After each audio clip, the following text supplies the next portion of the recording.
لطف قلب بفرستید. خیلی از دوستانی که سرعت اینترنتشون پایین هستش نمیتونن ویدیوها رو ببینن. مرسی از همه دوستان. لطفا قلب نفرستید. دوستان به همتون تبریک میگم. دست تک تکتون رو تیم سایبری برنامه پشت پرده میبوسه.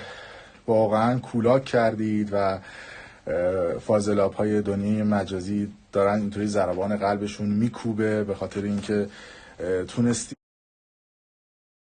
توی 24 ساعت گذشته تو حساب این افراد بیاد دستشون و بدونن که اگر پلیس فتوی ما بی ارزه است، اگر سازمان های امنیتی ما کاری رو از پیش نمیبرن، اگر افرادی که سمتی توی ایران دارن هیچ ارزه‌ای ندارن، من اینجا شخصا میگم ما مردم هستیم که میتونیم جلوی این فاضلاب های دنیای مجازی رو بگیریم. دیشب خوشبختانه تونستیم پیج آقای ترکیبی رو بتره کنیم. پیجش رو ایشون دیاکتیو کرده. و چرا ایشون پیجش رو دیاکتیو کرده؟ به خاطر اینکه بیش از 10,000 ریپورتیشون پیجشون خورد. بعد اومد توی اینستاگرامش گفتش که من پیجمو دیاکتیو کردم، کسی گردن نگیره. خب ببخشید، من یه سوال دارم از شما. نه تنها من، همه دوستان سوال دارن. شما همینطور شب خوابیدی، فرشته‌ها به شما الهام کردن که بعد ساعت 2 بعد از 3 بعد از پیجتو دیاکتیو بکنی؟ نه عزیز من.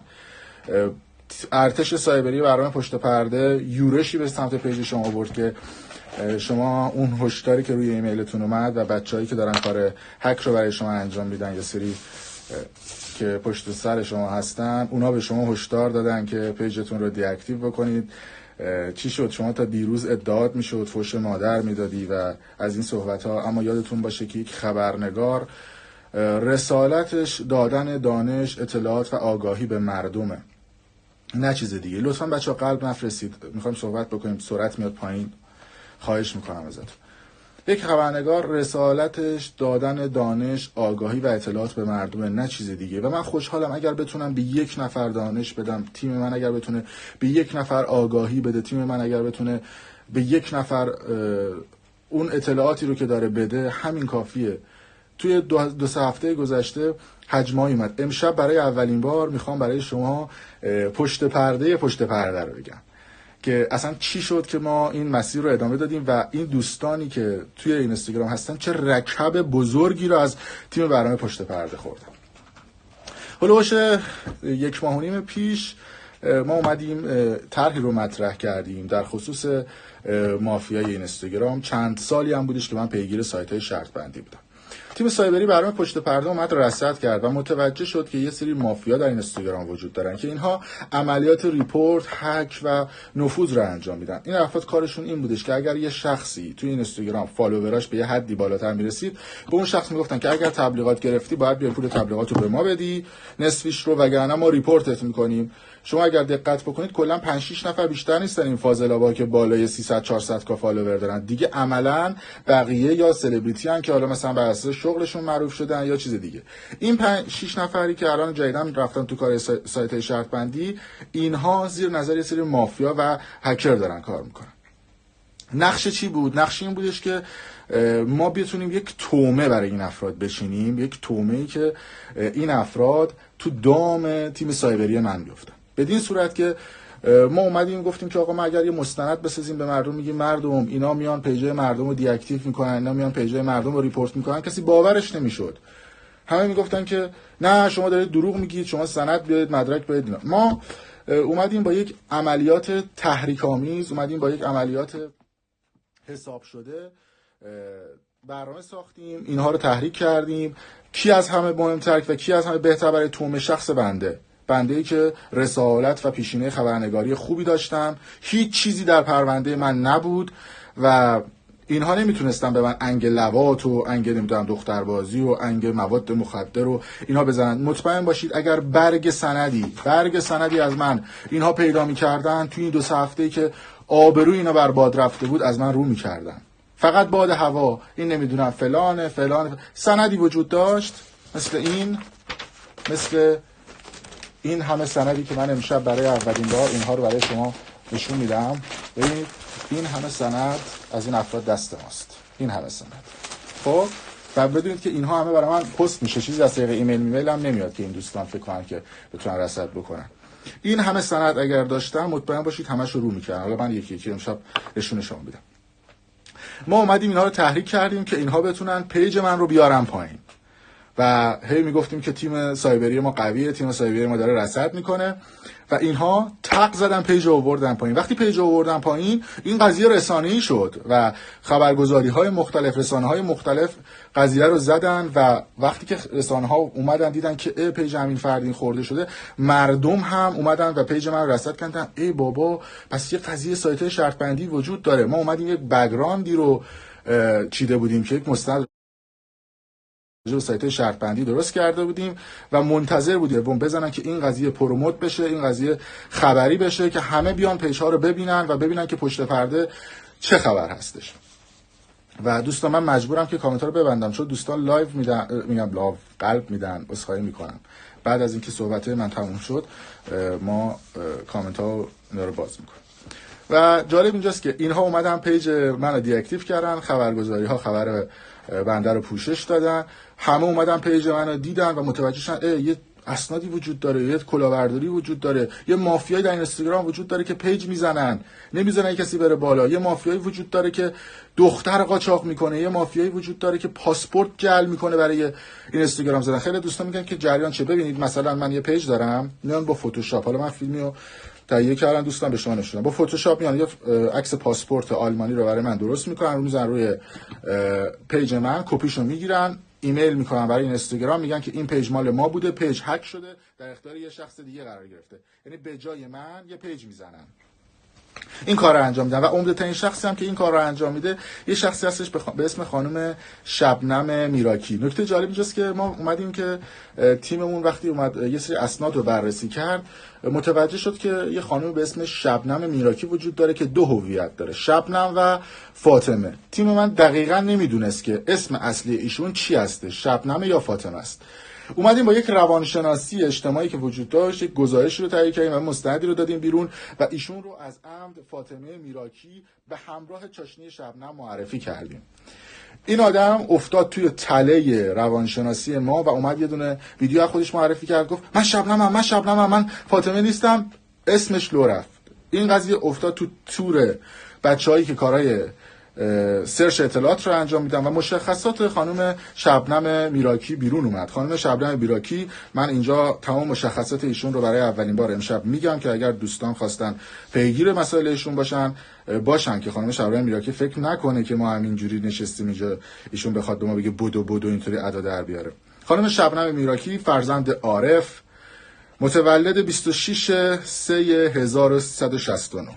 یک نکته جالبتر وجود داره، ایشونی که خودش رو ترک، کرد و سنندجی معرفی میکنن. خانم شبنم میراکی، تویی که میگی که من دلم برای وطنم میسوزه، من دلم برای مردمم میسوزم، شما جز مردم ایران نیستی. شمایی که میری از این فاضلابا حمایت میکنی جز مردم ایران نیستی. شمایی که خودتو کرد و سنندجی معرفی میکنی شما متولد آملی. پرونده های حقوقی شما تو جاده آمل تهران هست.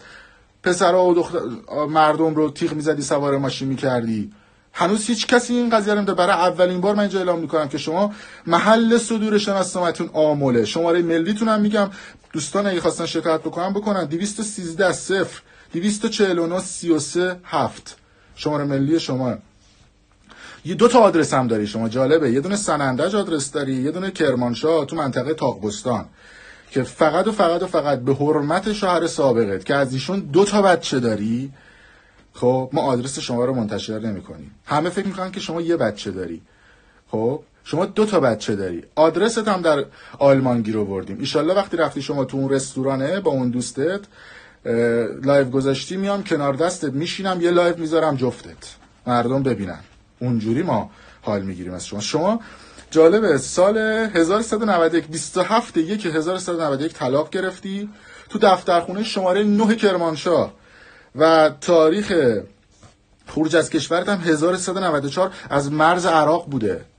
بعد منو مسخره میکنی که شما پناهنده ای. بعد جالبه این آقای فاضلاب ترکیبی میاد میگه اینو اونو بزرگ نکنید. برادر من شما دکترای پزشک هسته‌ای داشتی، از تو شکمت مادرت معروف به دنیا آمدی، نمیدونم دیشب من داشتم با بچه شرکتمون صحبت میکردم، یه قولی گرفتم ازشون. آقای مسعود ترکیبی، آقای فاضلاب، شما 3 تا هنرت رو بگو، من قول میدم خودم برای دعوتنامه حوزه شینگن بفرستم توی آلمان استخدامت کنم تو شرکت خودم.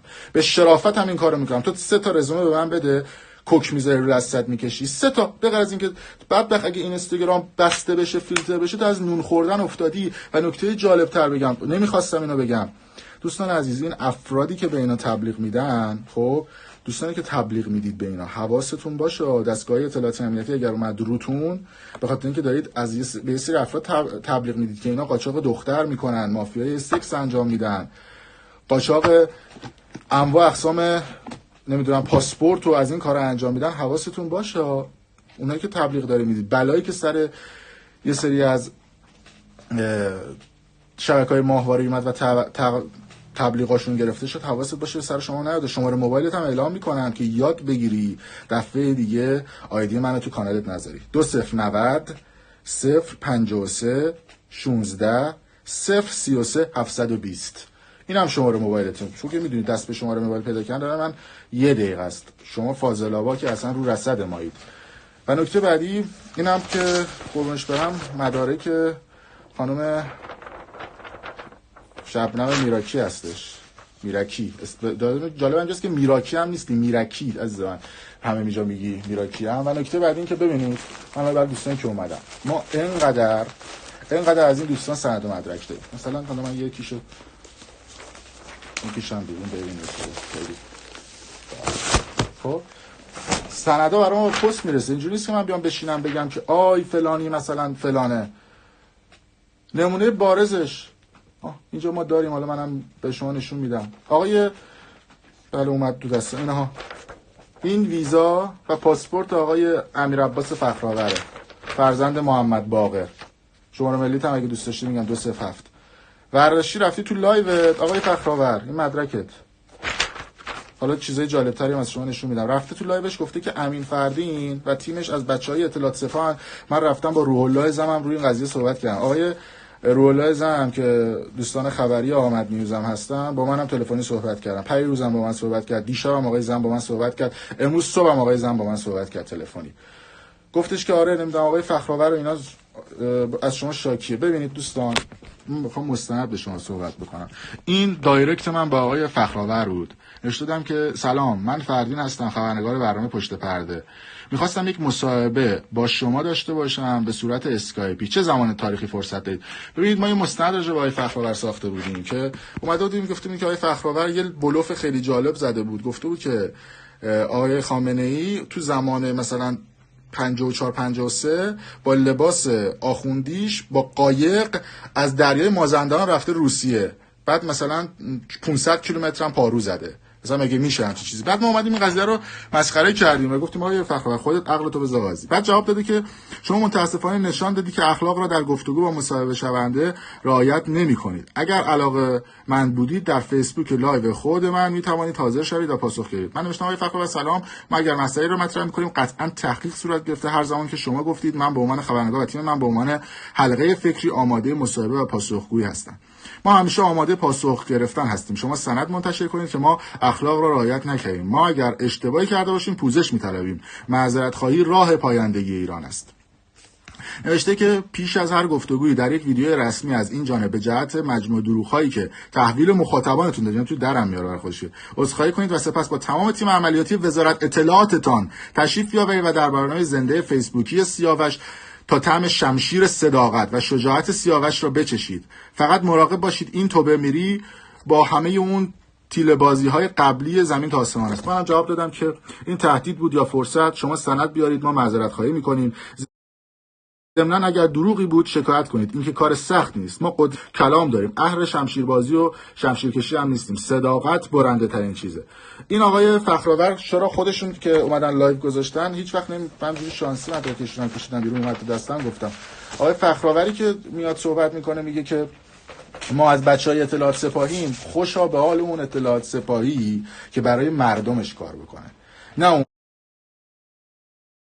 آقای میمساتی که نمیدونم میره فیلم رزمایش بسیج میذاره، میگه که من رفتم جنگ کردم با داعش، من نمیدونم چیز بودم. شما آقای میمسات، اسمت هم نمیارم حسابی حالت گرفته بشه، یه ویدیو ازت منتشر کردم، یه ویدیو افشاگری، بعد شما رفتی سریع اون فیلمایی که راجع به داعش بود پاک کردی. چی شد؟ شما که مدافع حرم بودی چرا فیلم‌ها رو پاک کردی؟ یادت اومد که قانون‌های مدافع حرم و سپاه قدس گفته که نباید فیلم‌ها قبل و بعد از عملیات و قبل از شهادت پخش بشه.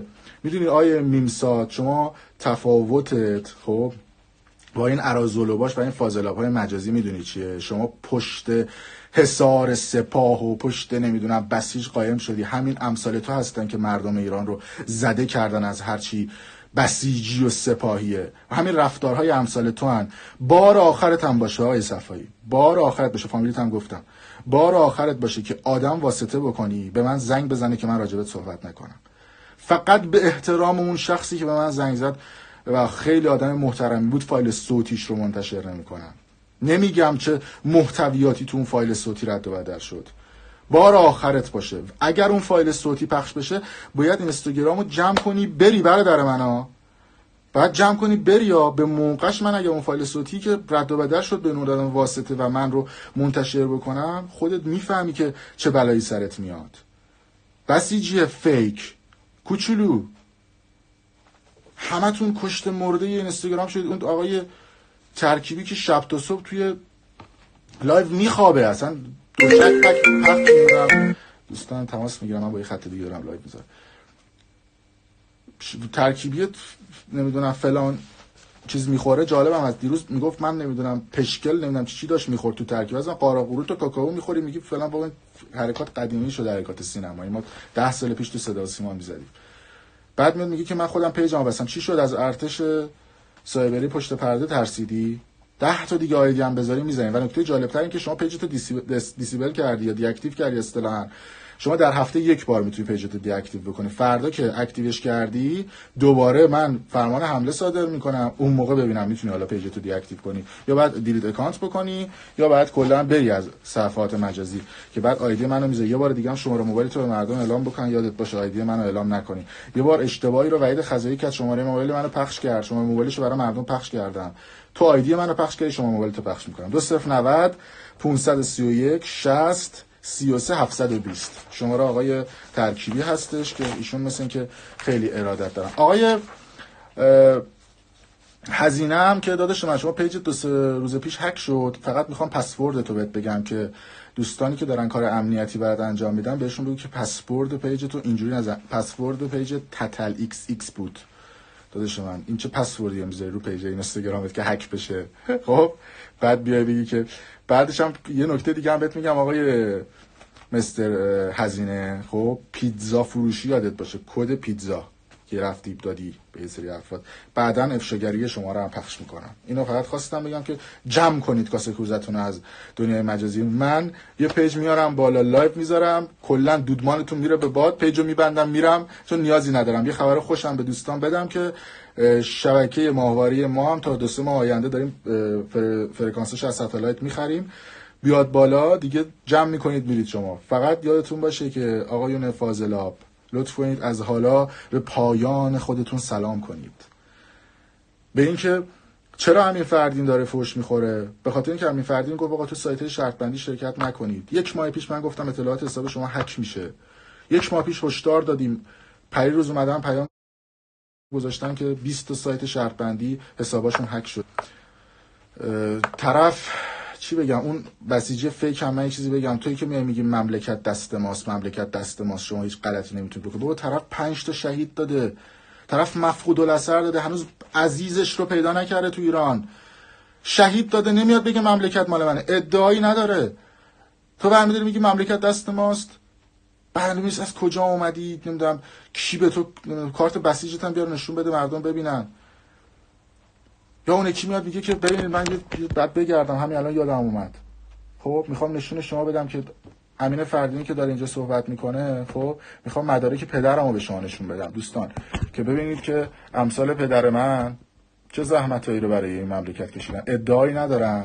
خب ببینید حالا من سعی میکنم که روی این کارت ایثارگری پدر منه. شماره کارتش هم هست، برید استعلام بکنید. حسین علی فردین، نام شماره شناسنامه‌اش هست. مدت حضور در جبهه پدر منو ببینید آقای بسیجی فیک. مدت حضور در جبهه 7 سال و 10 ماه و 26 روز. خب من دست میذارم کد ملی پدرم. حسین علی فردین، اینم پدر منه. بسیجی فیک. خب هنوز پدر مادرت نقشه‌تو نکشیده بودن که تو به دنیا بیای. پدر من رفته بود جنگ. پدر من که 8 سال جنگ تو جنگ بود ادعایی نداره بگی که آقا این مملکت مال ماست. طرف مفقود الاثر داده. آخه نمیدونم آقای نادر حمید بچه 2 ماهه داشت. آقای شهید نادر حمید تو ویس اهواز، استان خوزستانش نزدیک اهواز خاکش کردن. دوست صمیمی بنده. رفت مدافع حرم شد، شهید شد. همچین ادعایی نداشت.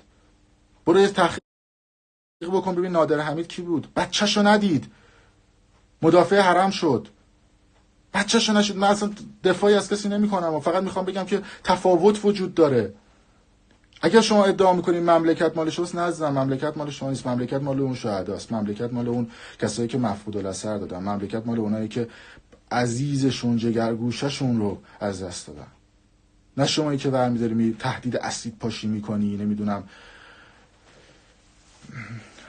چی بگم والا، چی بگم. یعنی واقعا باید امثال شماها رو خب جور دیگه ای ضایع کرد. یا مثلا ما یه افشاگری دیگه چند وقت پیش کرده بودیم راجب، من گذاشته بودم این رو، راجب شبکه من و تو، حالا اسنادش هم پخش می‌کنیم برای مردم. اینها رسیده دست من. این امضای آقای، ببینید دوستان من و تو، برید بهشون نشون بدید. این امضای آقای کیوان عباسیه، مدیر شبکه من و تو. 45,000 پوند بدهی برای خودشون زده. یه جام 12,000 پوند. حالا این اسناد بعدا رسانه‌ای می‌کنیم، یاد بگیرن کار خبرنگاری یعنی چی. آقای کیوان عباسی، این امضات خودت یادت دیگه. لینکش هم میدی. اداره مالیات انگلستان و بریتانیا هم اینو داره. کلاهبرداری که شما دارید تو شبکه من و تو می‌کنید، کلاهی که دارید سر مردم می‌ذارید. گیر بعد کسایی افتادید. حالا اینو منتشر می‌کنم، امروز عکسشو می‌ذارم تو پیج و توضیحاتش هم میدم. جمع کنید بساطتون رو. هی به مردم دروغ میگید، هی به مردم. آقای خوشبختانه امروز ویدیو هم از آقای هزینه گذاشتیم که ایشون خیلی جالبه، تو لایو خط میگیره از این و اون، به خاطر اینکه تبلیغ سایت‌های شرط بندی بکنه. پلیس فتا، آقایون پلیس فتا، چرا فیلترینگ هوشمند روی سایت‌های شرط بندی نمی‌کنید؟ این پولای میلیاردی که تو درگاه بانک ایران میاد دست کیه؟ اسمتون رو گذاشتید پلیس فتا، 2 ریال نمیارزید. 2 ریال نمیارزید اگه پلیس فتایید که نمیاد جلوی این سایت‌های شرط بندی رو بگیر. چه جوری اینا درگاه بانکی میگیرن؟ بعد یارو فلان کس از فلان دستگاه امنیتی به من زنگ میزنه، خب میگه آقا راجع به مباحث صحبت نکن. من هیچکی نمیترسم. خبرنگار یعنی نترس بودن دیگه. مردم خسته شدن از این صدا و سیمایی که داره به مردم دروغ میگه، خبرگزاریایی که دارن به مردم دروغ میگن. یه نفر، یه خبرنگاری اومده داره شجاعانه، نترس، جسورانه موضوعات رو بررسی میکنه. دنبال فالو و فالوور هم نیستیم. همش مال خودتون. همش مال خودتون. ما هفته یک بار اصلا پیج اینستا میرسیم، ما اصلا تبلیغ از کسی میگیریم. برمیدارم به ما هر انگ اطلاعاتی، سپاهی، نمیدونم موساد، هیچی نداره. آقا برگ اینجوری نگاه کن. اگه مستند داری به اینجوری نشون بده. آیه فخرآور، اگه مستند داری از من بگو اینا مثل خودت هست که من پاسپورت و ویزاتو نشون دادم. عکس خودت هست آیه فخرآور یا نه؟ مردم اینطوری صحبت بکنید. مردم دیگه خسته شدن از دروغ، خسته شدن از فحاشیایی که شما میکنید، خسته شدن از این لباس بسیجی و سپاهی و نمیدونم فلانی که شما میپوشید، از مردم زورگیری میکنید. دارم بچه برام پیامم میدن تو گروه. 45 میلیون، بله برای من نوشتن 45 میلیون پوند. دوستان آقای شبکه من و تو 45 میلیون پوند برای خودش بدهی زده. فردا اگر دیدی شبکه من و تو بسته شد، نگید چرا، ببینید چه کلکی میزنن، میبندنش، بعد فردا میرن اداره شکستگی میکنن، به جای 45 میلیون پوند 200 میلیون پوند پول میگیرن. میکنن.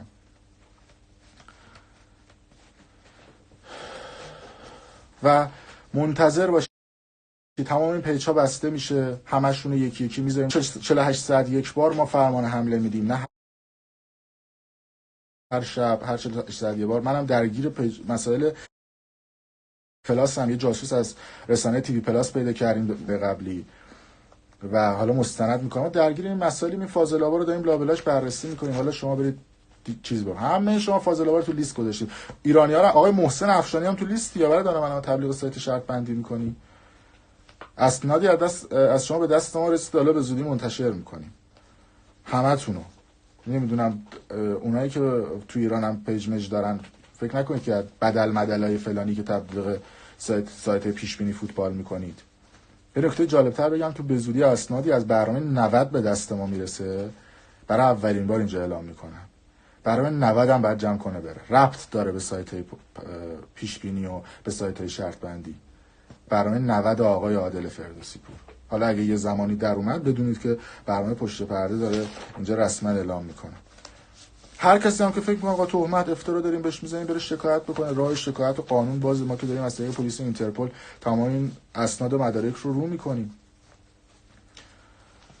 نمیدونم به ما میگن که راجب نمیدونم فلانی صحبت بکن، نمیدونم راجب فلانی صحبت بکن. این راسته آقای فخرآورم خب ادعا میکنه نمیدونم من خواهرزاده شاهم و فلانم و کارت درسته. شما بیا با من مصاحبه کن، من به روی چشم میذارم. اگه مستند حرف زدی تیم برای پشت پرده رسما از مردم عذرخواهی میکنه.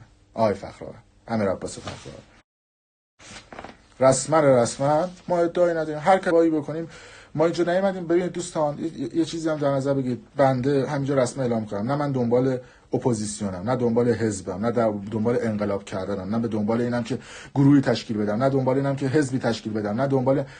ما اگر گروهی تشکیل دادیم فقط به خاطر دادن دانش و آگاهی به مردمه، نه هیچ چیز دیگه ای.